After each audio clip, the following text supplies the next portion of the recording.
Naging mainit ang talakayan sa Kongreso matapos mapamura si Kong Rodante Marcoleta nang madiskubre ang di pagkakasangkot ni Kong Stella Kimbo sa malawakang korupsyon sa bansa. Ang revelasyong ito ay kinagulat ng maraming opisyal at nagdulot ng malaking kontrobersya sa loob ng pamahalaan. Ayon sa mga ulat na diskubre ni Marcoleta ang mga dokumento at ebidensyang nag-uugnay kay Kimbo sa ilang mga proyektong pinaniniwala ang puno ng anomalya. Hindi napigilan ni Marcoleta na maglabas ng galit at magbigkas ng mura sa isang closed-door hearing na kalaunan ay umabot sa publiko. Bagamat nananatiling tahimik si Kimbo sa mga alegasyon, nanindigan si Marcoleta na ipaglalaban niya ang katotohanan at pananagutin ng mga opisyal na sangkot sa korupsyon. Habang patuloy na nagkakaroon ng imbestigasyon, maraming nananawagan ng masusing pagsusuri sa mga dokumento upang malaman ang buong katotohanan. Hati ang opinyon ng publiko, ngunit malinaw na lumalakas ang panawagan para sa hustisya at accountability. Sa kabila ng kontrobersya, umaasa ang taong bayan ng isyong ito ay magiging simula ng mas malinis at tapat na pamamahala sa bansa. At yan nga ang balitang ating pakakatutukan. Ngunit bagong lahat, siguraduhin mag-subscribe at ihit ang notification bell para sa patuloy na pagtutok sa mga suyap ng bagong balita sa tunay na boses ng masa.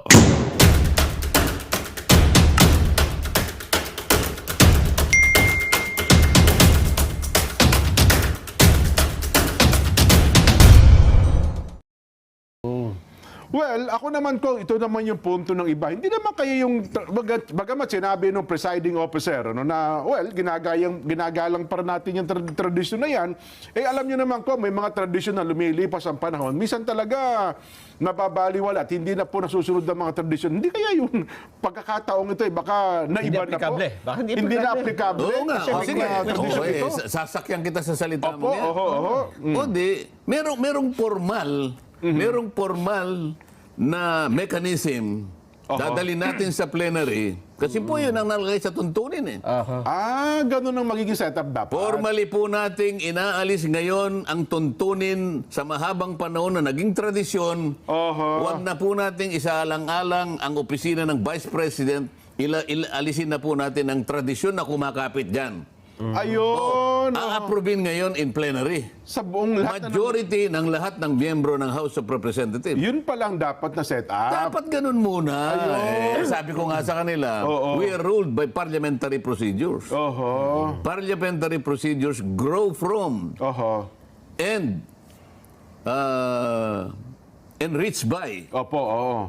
experiences, traditions, and precedents. Oho. Kinakailangan, dalhin mo muna sa plenary Opo. para sa aksyon ng nakararami. Ganon. Oho. Para sa ganon ay itapon mo na ang isang tradisyon. Ayun. Wala pa eh. Opo, oo. Bakit inunahan mo yung tradisyon? So, di namumulitika ka. So, dapat pala, kasi harapin natin ang katotohanan ko. May mga tradisyon noon pa man. Tayo bilang mga Pilipino, sa pagsapit ng panahon ito, yung mga tradisyon yun ay nababaliwala. Nakakapanghinayang, ano? Kasi maganda ang tradisyong Pilipino, pero sa makabagong panahon ay hindi na po nasusunod. Ngayon, dito sa pangyayari ito, kung yun pala, at ang tradisyon, kung gusto natin palitan, baguhin na nito. Ang kabuuan pala ng Kongreso dapat na magpasya. Nakasulat kasi sa tuntunin eh. Ayun! Kasi kung tinanong nila ko doon, dala-dala ko yung Opo. the rulings of the chair. Sabi niya, Opo, ipakikita ko sa kanila. In order to break that tradition, sabi niya, it has to be supported by the majority of the members of the House of Representatives. Ang ibig sabihin nun, plenary. Committee yung committee lang kami. Kaya ang tanong ko, ito bang committee ito? Merong otoridad para itapon yung sabi niya, no. Okay, kaya nga. Kaya pala natuwa ako ngayon. Kaya pala ganyan ang sagot niya. So sa magawit, sumang-ayon pala sila ngayon. Kaya natuwa ako eh. So, if that is your answer, Madam Chair, I now respectfully move. Kasi ang alam ko, bumalik na kami sa tradisyon eh. Ibig sabihin, magpapasakop na sila, magpapatali na sila sa tradisyon, wala nang magtatanong. Tama? Tama. Di nag-move na ako. Objection kanila. Di natuwa naman ako. Alam ko, pag nag-object, kagaya din ang nangyari nung nakaraan, na wala yung objection na yun, hindi pinakinggan yung objection, ang pinakinggan yung motion pa rin. Alang-alang. Alang-alang sa pagsunod do sa tradisyon. O wala rin eh. Kung sabi ko, Opo. Double standard. Ha? Oo. Yung sinasabi mo, taliwas sa ginawa mo. Aha.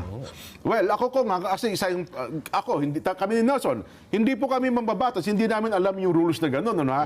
Kasi kung ang pag-uusapan po ay tradisyon, kung ako si Congresswoman Sheila Kimbo, nung time na yun, baka sabihin kong, hindi na po natin susundin ang tradisyon na yan sa araw na ito, kasi iba po ang sitwasyon ngayon, iba po ang sitwasyon noon. So, Oo, hindi, sasagutin ko lang. Ayun. Sino ka?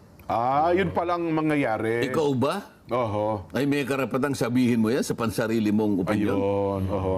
Kasi ko nga, yan din po ang sentimiento na napakarami sa social media. Kasi nga, hindi nila naintindihan yung rules na yan, ha?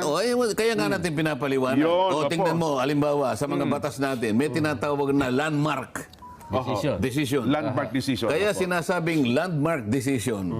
Yung desisyon na yon, napakalaki ng naging epekto sa lipunan. Oho. Isang matibay na desisyon na ginawa ng Korte Suprema. Pero pagkatapos ng 30 taon, 50 taon, babaguhin yung landmark na yun eh. Oho. Pero merong isang desisyon na gagawin para baguhin yun. Opo. Isang panibagong landmark.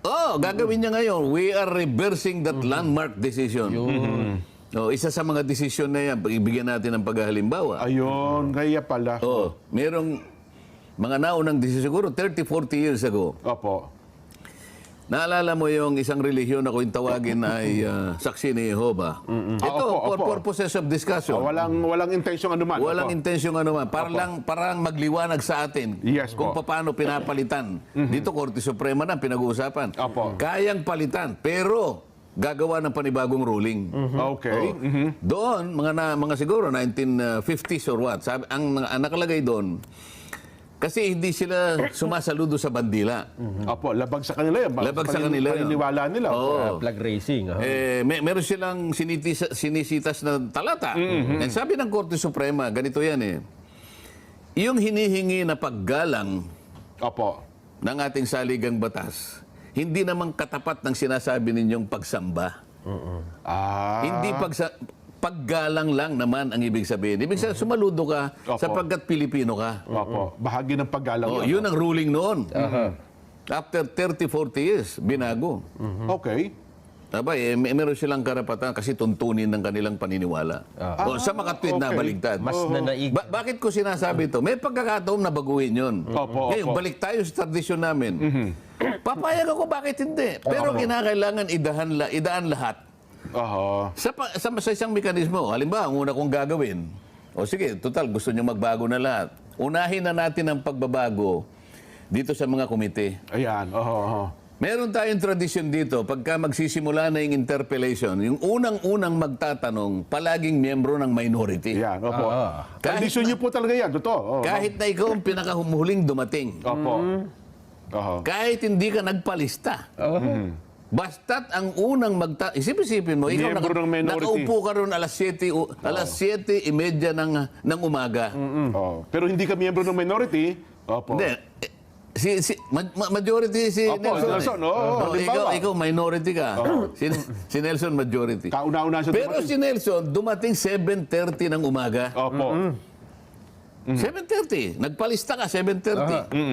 Si Jen dumating 9:30. Miyembro ko ng minority. Kararating mo lang, minority ka. Mukhang magiging congressman tayo dyan. Okay? Siyempre, oh. Kung tutuusin mo, Dapat si Nelson ang mauna doon. siyempre, nauna ng 2 oras sa'yo eh. Nauna ako eh. Pero dahil sa tradisyon, Oho. palaging ikaw. Ayun. Sasabihin ko ngayon, alisin na yung ano na yan. Tradisyon yan. First come, first serve dapat. Kung sino yung nauna nagpalista, yun na lang. Dapat. Yun Nakasalig yung kako sa tuntunin. Oho. At yan ang pinakamakatarungan. Bakit ako nagpapasakop dyan kahit masakit ang loob ko? Kunwari, masakit ang loob mo, Nelson, di ba? Masasakit din naman ang loob mo talaga. Ano nga eh. Oho. Napapasakop ako, sabi ni Nelson, kahit medyo naiinis ako. Opo. Sapagkat pumayag ako na magpatali sa tradisyon dahil member ako ng House of Representatives. Oho. Tama. Gusto nyo tanggalin na natin yan? Tanggalin na natin lahat yan. Oho. Kasi ngayon, actually, kung kahapon ng komentaryo namin, ang banggit namin, meron talagang mga tradisyon na hindi talaga akma ngayon. Well, kung ganyan pala ang rules ng Kongreso, Dapat pala, gumawa sila muna ng paraan. paraan na para binago. maalis ang tradisyon na yan. Tingnan mo, halimbawa. Oho. Halimbawa, ikaw naman, Jen. Congressman Jen Subarjaga. Nagpalista ka, nag-deliver ka ng privilege speech. Opo. Siyempre, may interpellation yan. Opo. Biglang nagpalista ito. Oho. I-interpellate ko yan. Kunyari, hindi kayo magkabalahibo, no? Opo. Oo. Kasi inupakan mo yung inupakan mo yung distrito niya. Oo. O, siyempre, tatayo ito. Siyempre, oo. Ngayon, ikaw naman, gagamitin mo yung tradisyon. Oho. Gagamitin mo yung tradisyon. Bigla kang umupo. Hindi ka nasasagot sa anumang katanungan. Hindi ka na mapipilit na tanungin ka pa ni Nelson. Ayun. Tradisyon yun eh. Pag umupo na, hindi na pwedeng piliting patay. Oo. Yun ang unwritten rule. Ayun. Kapag umupo, Meron yung pala taong mga ganun nag-deliver rules. ng Oo. privilege speech, Oo. Wala na kahit ano pang gawin mo, Wala na. Oo. ha? Kahit pumunta ka pa sa speaker, wala kang magagawa. Tradisyon yun. Hindi ako pinayagang magtanong sa So, kanya. nakakaintindihan tayo siguro. Ayun. Ngayon, Opo. sabi ng Vice President, tayo, ang pinag-usapan natin, level lang ng congressman. Di ba? Opo. Kung tutusin, sa tingin ko, mas mababa naman tayo kaysa sa Vice President. Okay. Sabi ng Vice President, Madam Chair, I forgo my opportunity to defend the budget of the office of the Vice President by Opo. question and answer, and instead, I will leave it. I will leave it Oo. to the House of Representatives to decide such a proposal as presented. Ayun. Ang ibig sabihin yan, parang umupo siya. Ayun nga. Ayaw ko na pong idepensa. Ayun nga. Hindi mo ba igagalang yun? Pati ba naman yun, hindi mo igagalang? Pangalawang Pangulo ng ating bansa. Sinabi niya, bahala na po kayo. Oho. Pati ba naman yun, hindi mo pa igagalang? Ayun. Eh kung yung umupo Oho. kung tutuusin mo may pagkabastos yun dyan. Bakit ka mo? Ni walang kasagot-sagot, biglang umupo pero hindi mo mapipilit na bumalik doon. Ayun. Hoy, bumalik ka doon, may tatanong ako sa'yo. Nag-privilege speech ka, inupakan mo ako, tapos bigla kang uupo. Hindi ba kung tutuusin may pagkabastos yun? Mali nga naman yun. Kasi alam mong tatanungin ka niya. Opo, oo. Medyo mahihirapan ka sa mga tanong niya dahil hindi naman kayo magkabalahibo Oho. Ang gagawin mo ngayon, uupo ka na lang na basta. At pangiti-ngiti ka pa. Ayun. Pangiti-ngiti ka pa eh. Pangisi-ngisi pa.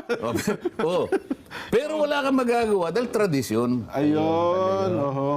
Ngayon, paano ngayon? Tanggalin na natin lahat ng mga tradisyon na yan? Dapat siguro, Kong, kasi mukhang hindi na akma. Gaya ngayon, ang komento nga namin kahapon sa isang simpleng tradisyon noon, na marami na pong tradisyon talaga na hindi na nasusunod sa kasalukuyan, Kong. Baka naman yung tradisyon sa Kamara na ginagawa nyo dati, baka kinakailangan na rin baguhin sa mga Oo susunod nga, pa. pero merong formal na ceremony. Mayroon pa lang mga proseso, Madali may naman gawin. mekanismo. Halimbawa, nagpulong-pulong kami.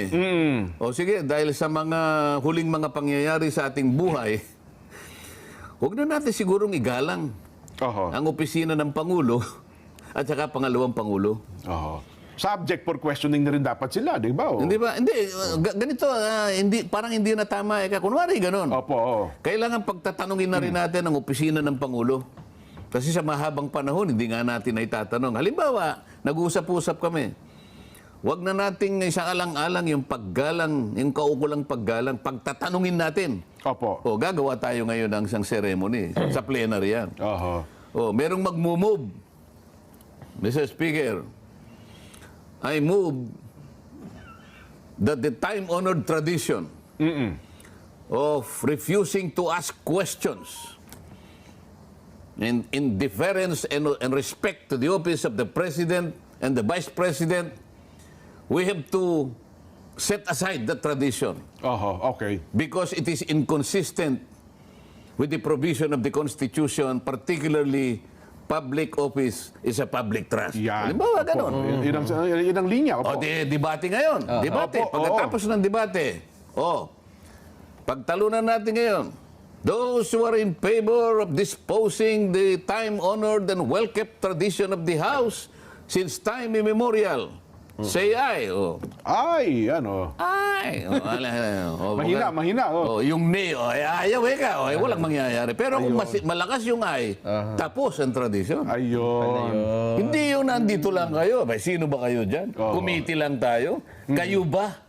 Kayo ba ang kabuuan ng House of Representatives? Para hatulan ninyo kung ano yung mabuti sa atin? Oho. Well, ako ko nga, ang dapat din nating mapalutang dito, yung binanggit ninyo, wag natin tignan yung tao, kundi ang dapat natin tingnan ay yung hindi kasi, tanggapan. oo nga, kasi siminate, sabi nila. Siminate like.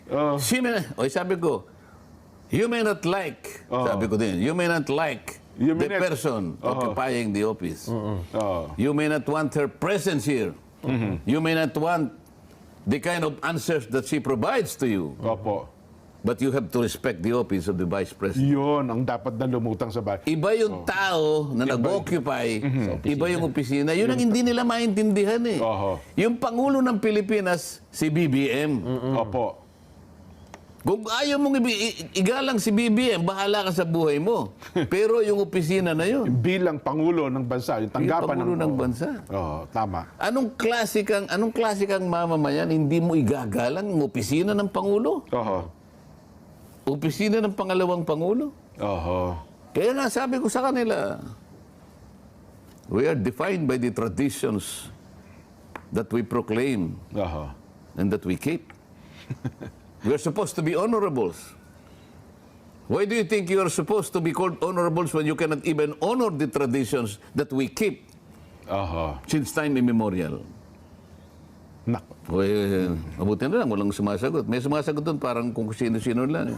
Bubulong-bulong na lang po yung iba. Natabig ko pa yung isa. Umalis ka nga rito at hindi mo alam ang pinagsasabi mo. Seryosong pinag-uusapan to, bigla na lang siyang papasok doon eh. Wag ka naman papasok ng naalanganin na gano'n.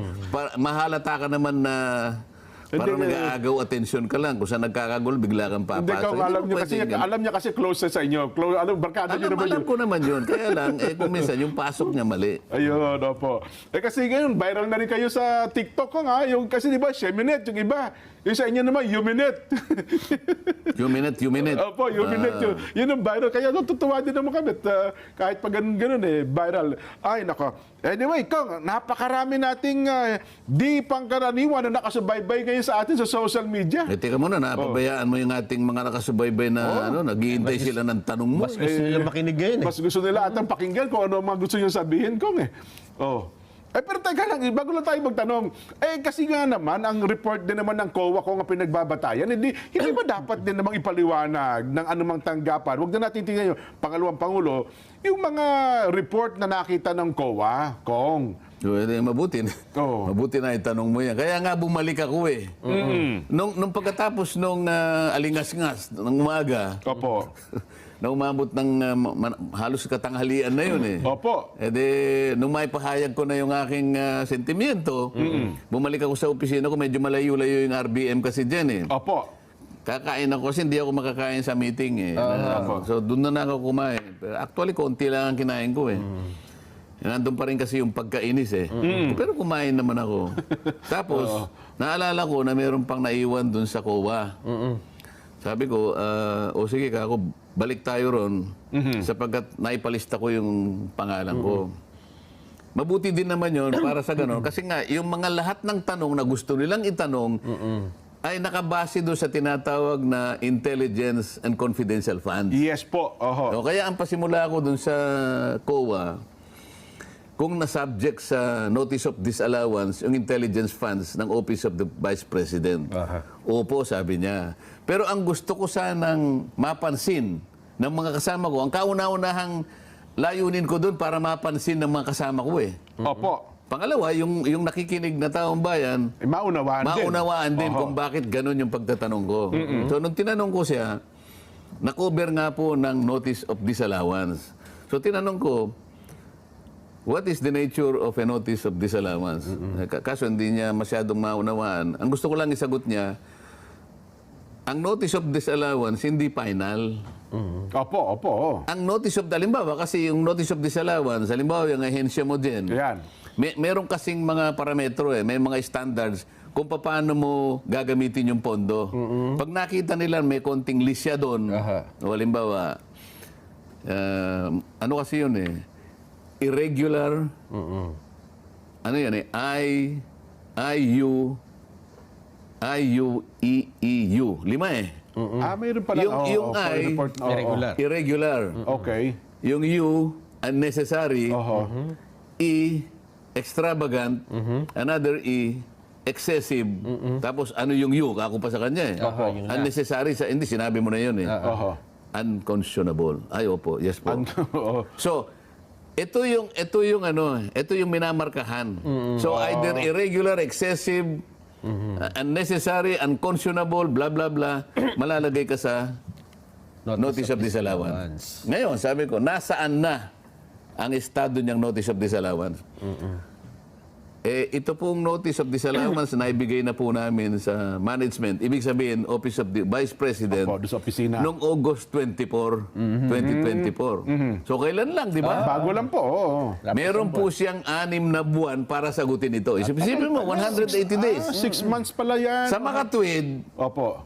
yung Office of the Vice President, pwede siya sumagot hanggang Pebrero 2025. Oho. Hindi pa siya nag-submit ng sagot eh. Kasi meron pa siyang plaso na 6 na period pa. 6 na buwan. O ngayon, sabi ko sa kanya, yun bang notice of disallowance contestable? Yes, sir. Ayan, oo naman. Yan bang kakong notice of disallowance appealable? Nagtalo pa kami sa kasi po yung appeal, alam ko na yung appeal. Pag appeal, kunyari, dito sa inyong unit, Opo. dinismiss nyo, mag-a-appeal siya sa commission proper, appeal ang tawag. Pero wag mo na nating ano yun, kasi sa amin, hindi naman kami sa ulado yung mga terminology yung ginagawa sa amin, basta sagot, appeal, Appeal po yun, tama naman, Alang-alang sa pagkaunawa lang na mabilis. Opo, kanya. Hindi siya pupunta sa COA proper kasi sa inyo hindi pa kayo nag-uumpisa eh. Inihintay mo nga yung sagot niya eh. Doon pa. Oo. Anong gusto nating ipaliwanag? Magandang balita ang hatid namin sa inyo ngayong araw. Sa pagtatapos ng aming balitaan, nagbigay kami ng mga mahalagang impormasyon. Maraming salamat sa pagtutok at pagsuporta sa aming programa. Huwag kalimutang manatili sa mga susunod na araw para sa mga bagong balita at mga kwento na dapat nating abangan. Mula sa Boses ng Masa, magandang araw Pilipinas!